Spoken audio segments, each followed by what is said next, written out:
The Upanishads, translated by Muller, in two parts.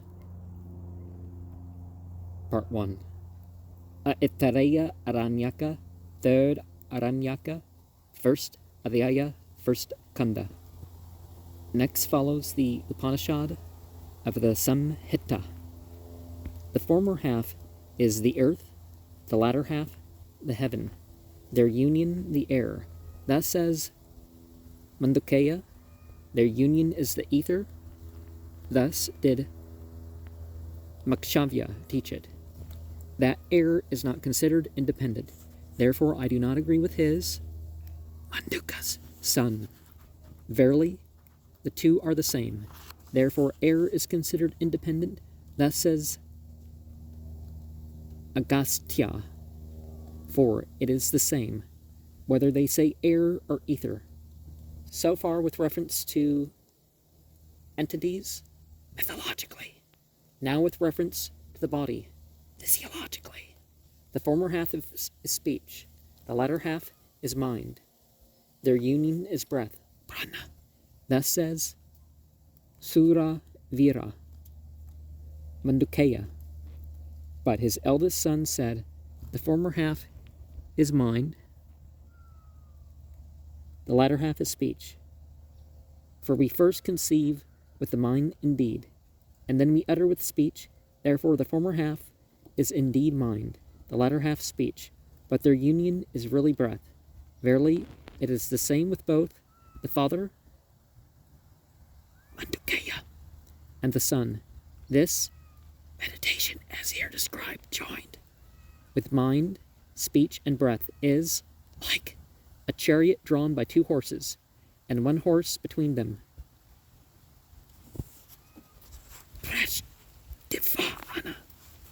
And he who thus knows this union becomes united with offspring, cattle, fame, glory of countenance, and the world of Svarga. He lives his full age. Now all this comes from the Mandukyas. And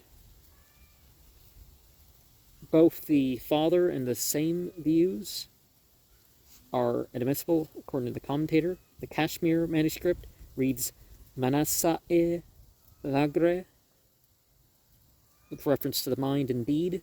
Sura Vira, the man among heroes. Whether they say air or ether, both views are tenable, for it is not the actual air and ether which are meditated on, but their names, as declared and explained in this peculiar act of worship. We should read Akasas Kete, a reading confirmed by both the commentary and the Kashmir manuscript. Akasas Kete.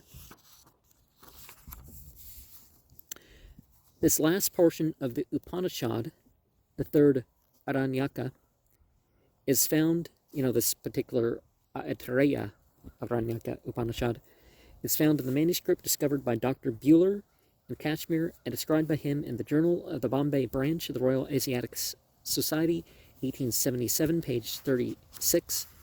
And F. Muller has collated it so far as it was possible to read it, many lines being either broken off altogether or almost entirely obliterated, and it is important to preserve even fragmented manuscripts like that. But Samhita is a sacred text in which all the letters are closely joined.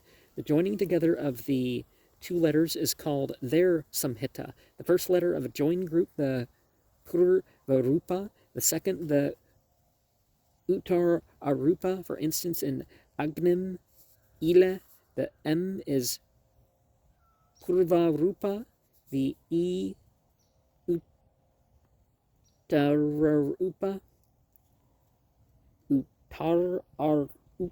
okay, and me, their Samhita or union.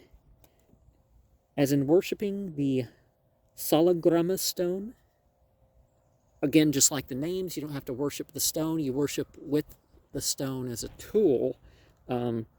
We really worship Vishnu, the maintainer.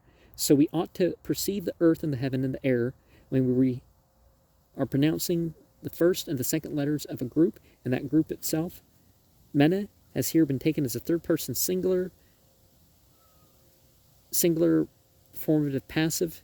The commentator, however, explains it as an active verb, niskitavan, because it's included in the ether, not the ether in the air. The commentator, okay, the independence.